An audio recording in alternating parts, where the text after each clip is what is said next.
Hey everyone, and welcome back to the channel. Today, we're journeying back in time to the late 18th century, a period buzzing with revolutionary fervor, while the American colonies were forging a new nation and France was on the brink of radical change. A similar fire for independence was kindling in a place you might not expect. The heart of colonial Brazil, our story unfolds in the rugged, beautiful region of Minas Gerais, which literally translates to general mines, and for good reason. For decades, this area was the glittering epicenter of the Brazilian gold rush, pouring immense wealth into the coffers of the Portuguese Empire. Minas Gerais was, for a time, one of the richest and most important regions in the entire New World. Cities like Ouro Preto, which means black gold, were built on this wealth. With stunning Baroque churches literally gilded with the precious metal extracted from the surrounding hills. But here's the thing about gold rushes. They don't last forever. By the 1780s, the once bountiful mines were starting to run dry. The easy-to-reach surface gold was gone, and the deeper veins were becoming harder and more expensive to exploit. The golden goose, it seemed, was getting tired. You'd think the Portuguese crown would see the writing on the wall and adjust its expectations, right? Well, not exactly. Instead of easing up, Portugal doubled down. They were heavily in debt, partly from rebuilding Lisbon after the devastating earthquake of 1755, and they saw Brazil not as a partner, but as a cash cow to be milked dry. Their primary tool for this was a tax called the *quinto*, or the Royal Fifth, a 20% tax on all gold extracted as production fell. So did the tax revenue. So the Crown set an annual quota of 100 arrobas of gold, that's about 1,500 kilograms, that the region was expected to send back to Lisbon, regardless of how much was actually being mined. When the miners inevitably failed to meet this impossible target, the Crown's solution was brutal and deeply resented. It was a policy called the *Dorama*. Imagine this. If the annual gold quota wasn't met, the Portuguese governor had the authority to declare a *Dorama*. This was a forced collection where soldiers could literally go from door to door, seizing property, gold, jewels, furniture, anything of value from the colonists until the debt to the crown was paid in full. It didn't matter if you had paid your personal taxes. The entire community was held responsible. This wasn't just a tax. It was state-sanctioned extortion.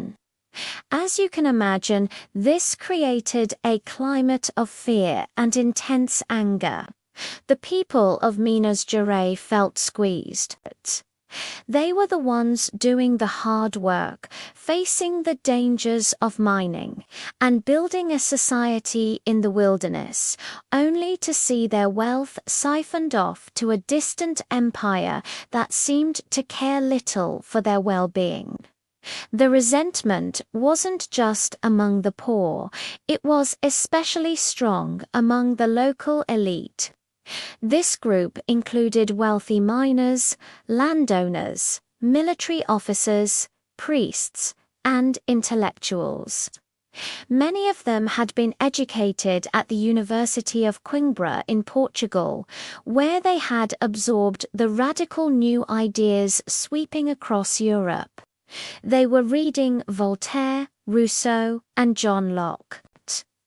They were inspired by the American Revolution, which had just proven that a colony could successfully break away from its European mother country and establish a republic.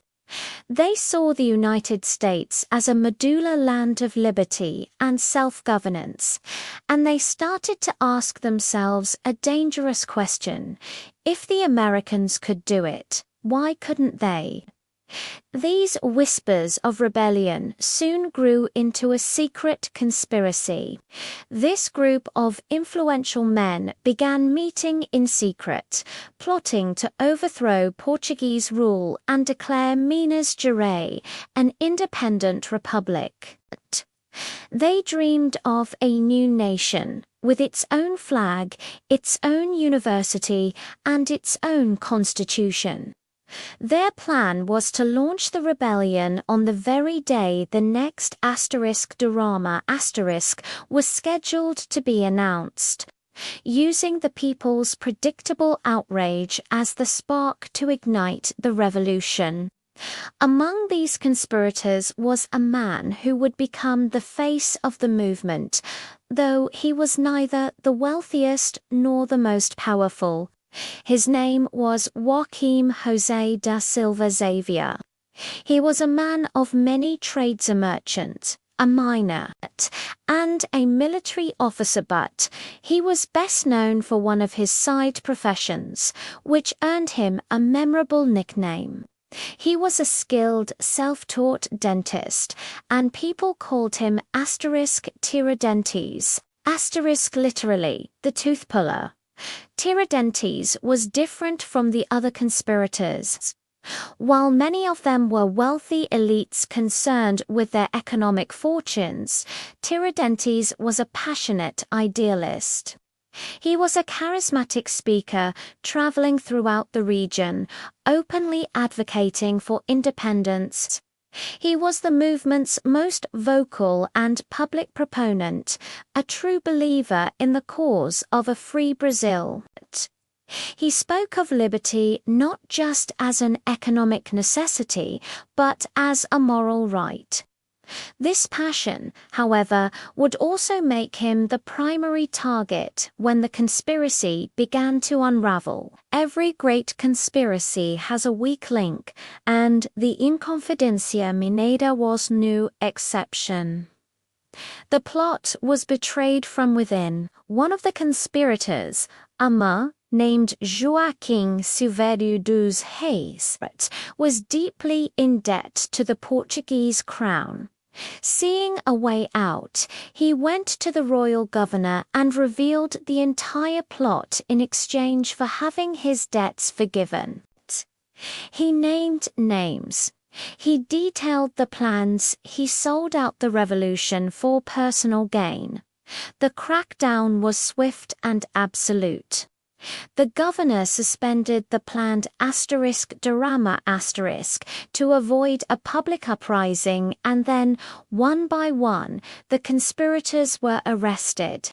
The leaders of the so-called Inconfidência Mineira the Minas Gerais conspiracy were rounded up and thrown into prison. They were put on trial for treason, a crime punishable by death.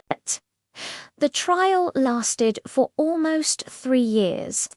During the interrogations, most of the wealthy elite conspirators denied their involvement or tried to downplay their roles, hoping for leniency.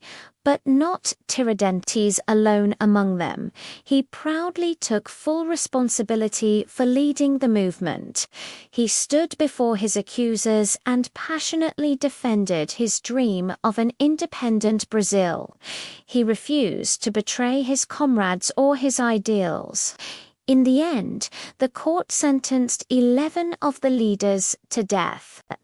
However, Queen Maria I of Portugal, known as Maria the Pious, later commuted most of the death sentences to exile in Portuguese colonies in Africa, all except one. For the man who had been the heart and soul of the rebellion, the one who proudly confessed his role, there would be no mercy. Tiradentes was to be made an example of. On April 21, 1792, Tiradentes was publicly executed in Rio de Janeiro.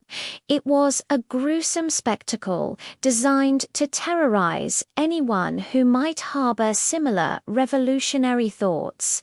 He was hanged, and then his body was dismembered. His head was put on public display in the main square of Ouro Preto, and his body parts were distributed and displayed in other towns along the road to Minas Gerais, a chilling warning against any future defiance of the crown. In the short term, the Portuguese crown had succeeded. The rebellion was crushed before it even began. The Inconfidência Mineira was a failure. For the next 30 years, Brazil remained firmly under Portuguese control, but ideas, once planted, are hard to kill. The story of Tiradentes and his fellow conspirators didn't just disappear. It lived on in whispers and stories, becoming a foundational myth for the nation that was yet to be born. When Brazil eventually did declare independence in 1822, it was under very different circumstances, led by the Portuguese prince himself. But the memory of the Inconfidência Mineira never faded. In 1889, when Brazil finally became a republic, the new government needed heroes. They looked back to the failed plot of 1789 and found one in Tiradentes. The tooth-puller, the man who had been executed as a traitor, was resurrected as a national hero, a martyr for Brazilian liberty. Today, April 21st, the anniversary of his execution, is a national holiday in Brazil known as Tiradentes Day. He is celebrated as the patron of the Brazilian nation, a symbol of the struggle for freedom against oppression. His story is a powerful reminder that even a failed revolution can plant the seeds for future change, and that sometimes the figures who are condemned as traitors by one generation are celebrated as heroes by the next. What do you think? Is Tiradentes a hero, or was he a naive idealist betrayed by his wealthier counterparts? Let me know your thoughts in the comments below. History is full of these fascinating and complex stories, and this is just one of many from the incredible history of Brazil. Thank you so much for joining me on this journey back in time. If you enjoyed this video and want to learn more hidden stories from history, please hit that like button and subscribe to the channel so you don't miss our next adventure. See you next time. Hey everyone, and welcome back to the channel. Today, we're diving deep into a story that has it all. A dream of freedom. A band of rebels, a shocking betrayal, and a hero who paid the ultimate price. This is the story of Joaquim José da Silva Xavier, better known by his nickname Tiradentes. Now, picture this. It's the late 18th century. Brazil is a Portuguese colony, rich in gold and diamonds, but most of that wealth is being shipped straight back to Lisbon. The Portuguese crown imposes heavy taxes, the most hated of which was called the *quinto*, a 20% tax on all gold mined. And to make sure they got every last bit, They instituted something called the asterisk dirama, asterisk, a special tax collection that would force people to pay up, even if it meant seizing their property to cover any shortfalls. The people were getting fed up, and a quiet storm was brewing in the heart of the gold mining region, Minas Gerais. This is where our main character, Tiradentes, enters the scene. Now, Tiradentes wasn't your typical revolutionary leader. He wasn't a wealthy landowner or a high-ranking official. His name, Tiradentes, literally means tooth puller because, among his many trades, he was a dentist. He was also a military officer, a tropero, who led mule trains, and a self-taught engineer. He was a man of the people, and what he lacked in riches and power, he more than made up for with passion and charisma. Tiradentes saw the injustices around him.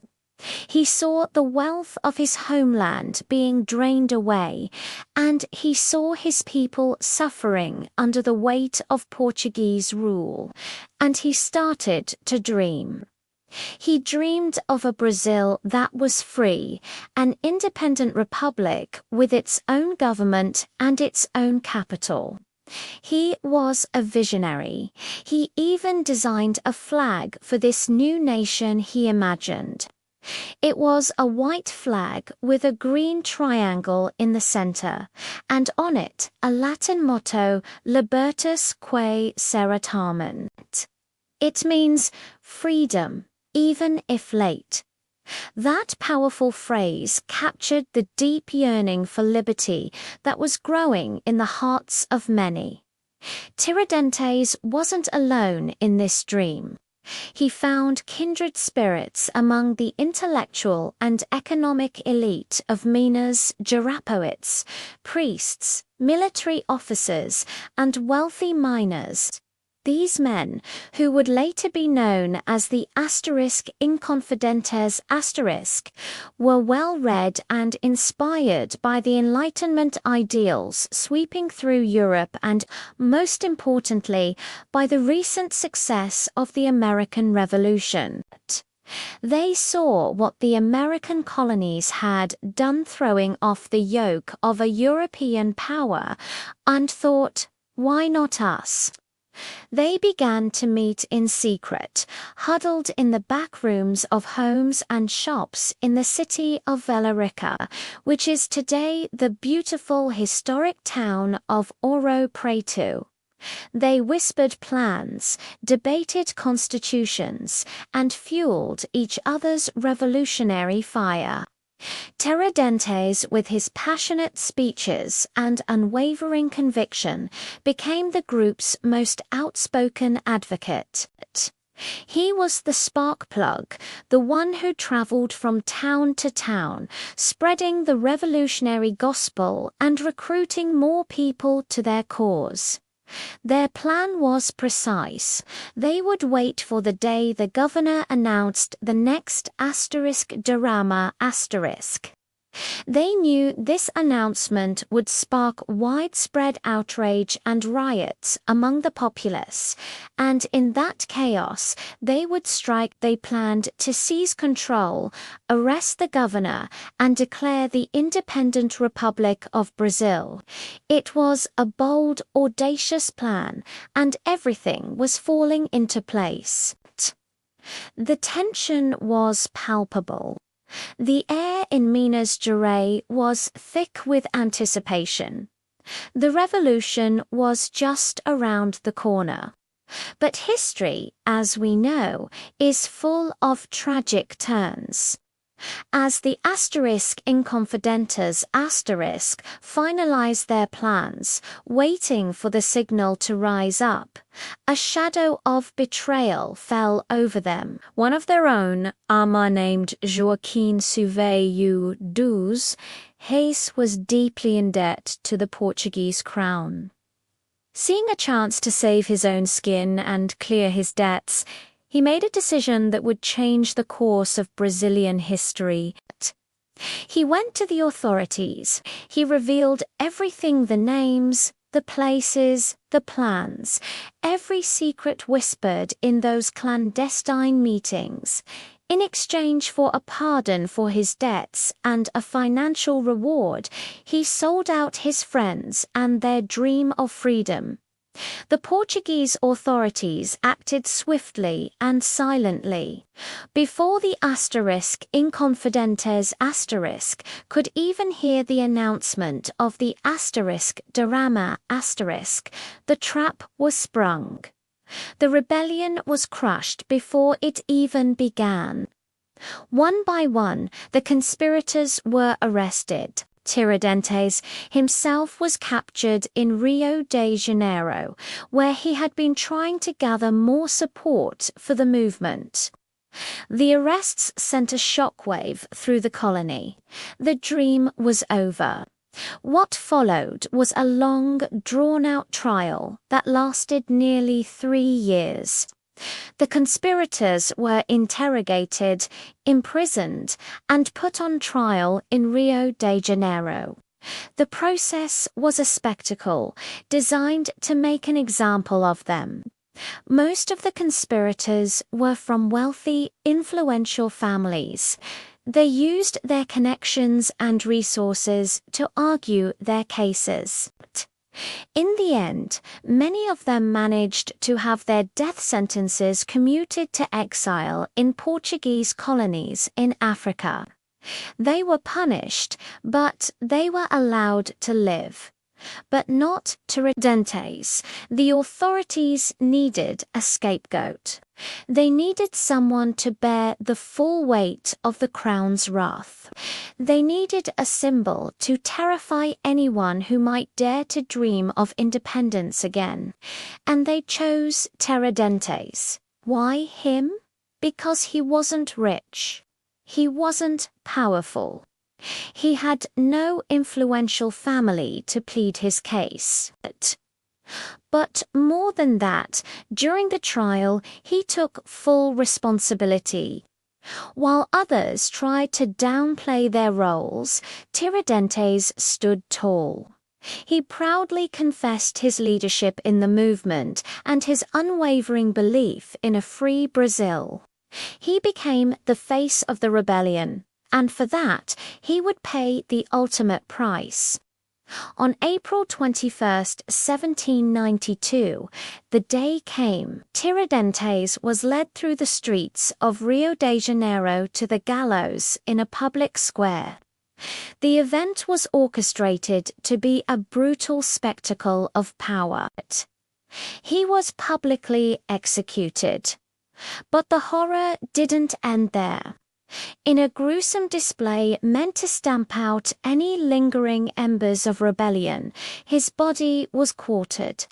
His severed head was preserved in salt and put on display on a tall pole in the main square of Vila Rica, the very heart of the conspiracy. His dismembered limbs were displayed along the main road between Rio and Minas Gerais. The message was clear and barbaric. This is what happens to traitors. This is what happens to those who defy Portugal. For decades, the name Tiradentes was synonymous with treason. He was a cautionary tale. But as time went on, and the desire for independence in Brazil grew stronger and eventually succeeded in 1822, the story began to change. People started to see Tiradentes not as a traitor, but as a martyr. He was the first to give his life for the cause of a free Brazil. When Brazil became a republic in 1889, the new government needed national heroes, symbols that embodied the spirit of the nation. They resurrected the story of Tiradentes the Tooth Puller.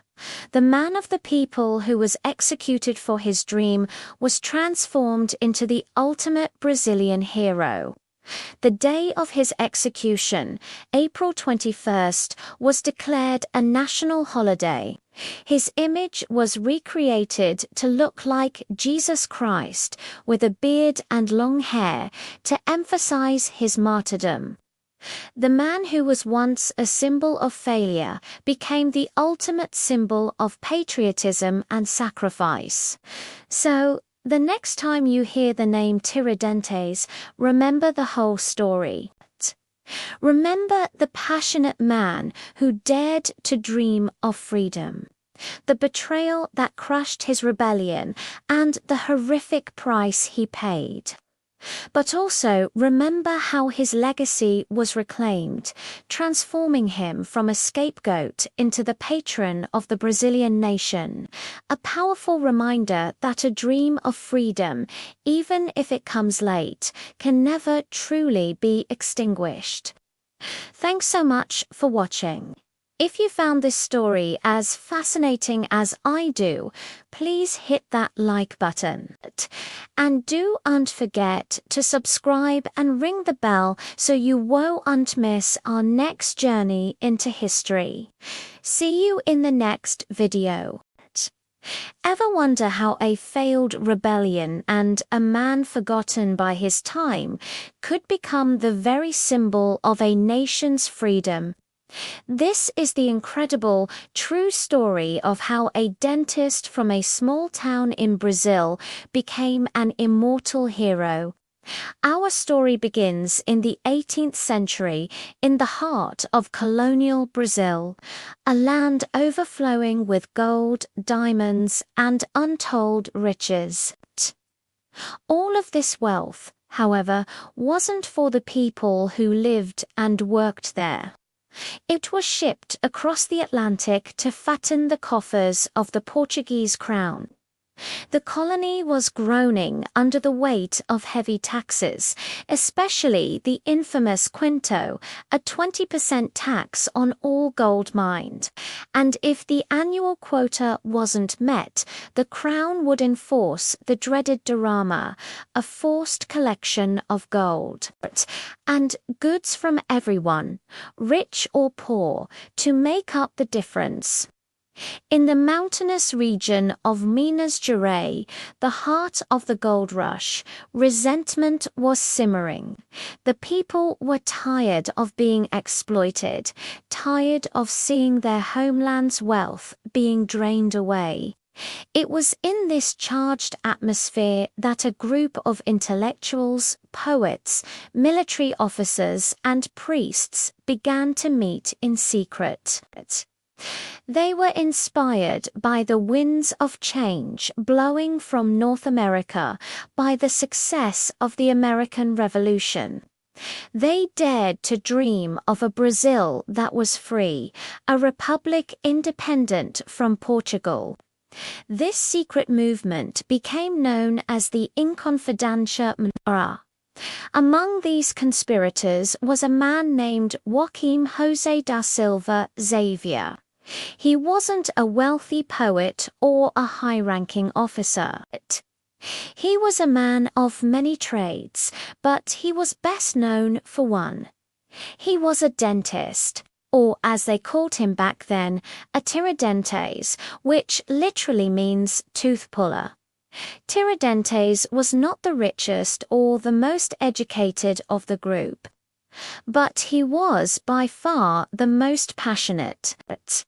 He traveled tirelessly through the towns of Minas Gerais, using his profession as a cover to spread the revolutionary ideas of liberty and independence. He spoke with fire in his eyes, convincing people that a new, free Brazil was not just a dream, but a possibility. The plan was set. The conspirators decided to launch their revolution on the very day the dirama was supposed to be announced. They believed the public outrage would be the spark to ignite the flames of rebellion. They had designed a new flag for their republic, a white banner with a green triangle in the center, bearing the Latin motto, Libertas quae sera tamen, which means liberty, even if it be late. Everything seemed to be falling into place. The dream of a free Brazil was within their grasp. But as is so often the case in history, betrayal was lurking in the shadows. One of the conspirators, a man named Joaquim Silva was deeply in debt to the Portuguese crown. In exchange for having his debts forgiven, he betrayed his comrades. He went to the governor and revealed every detail of the plot, the names, the places, the plan. The dream was shattered before it even had a chance to begin. The crown acted swiftly. The leaders of the Inconfidência Mineira were rounded up, arrested, and thrown into prison. The revolution was over. The trial that followed was a sham. It was designed to make an example of the rebels. Most of the conspirators, being from wealthy and influential families, had their death sentences commuted to exile. But not Tiradentes. He was the scapegoat. He was not from a powerful family, and he proudly took full responsibility for the movement. He stood before the judges and declared, "If 10 lives I had, 10 lives I would give for the liberty of our homeland." His words sealed his fate. He was sentenced to be hanged, drawn, and quartered. On April 21, 1792, Tiradentes was led through the streets of Rio de Janeiro to the gallows. It was a public spectacle meant to instill fear and crush any further thoughts of rebellion. After his execution, his body was dismembered. His head was put on display in the main square of Vila Rica, the capital of Minas Gerais, and his body parts were scattered along the road between Rio and Minas, a gruesome warning to all who dared to defy the Portuguese crown. For a long time, it seemed like the story ended there. The rebellion had failed, its most passionate leader was brutally executed, and his name was officially declared infamous. It was as if they tried to erase him from history itself. Yet, history had other plans.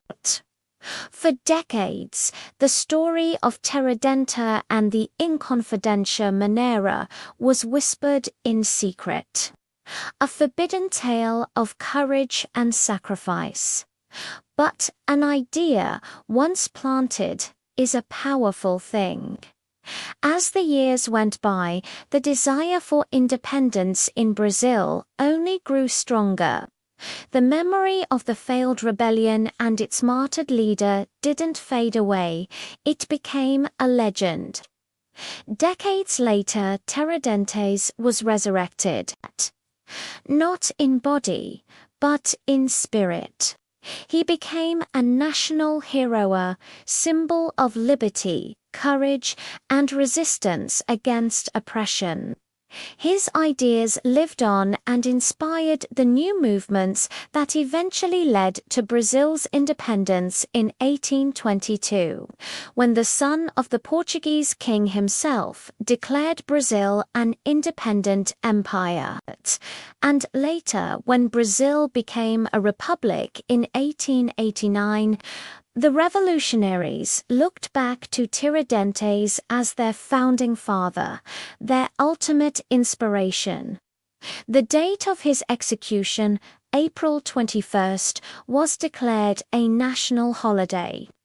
The man they tried to erase became an immortal symbol of the nation. So while the Inconfidência Mineira didn't succeed in its immediate goal, it planted a crucial seed, the belief that Brazil could be and should be free. It was a dream that began with a small group of conspirators in the mountains of Minas Gerais, a dream championed by a humble dentist. And that dream, nurtured by his sacrifice, ended up changing the destiny of an entire nation. The story of Tiradentes teaches us a powerful lesson. Even in failure, there can be victory, and that the fight for freedom, no matter how long it takes, is always a fight worth having. Thank you so much for joining me on this journey through Brazilian history. If you found this story as fascinating as I do, please hit that like button. And don't forget to subscribe and turn on notifications so you won't miss our next video. We have so many more incredible stories to share with you. See you in the next one.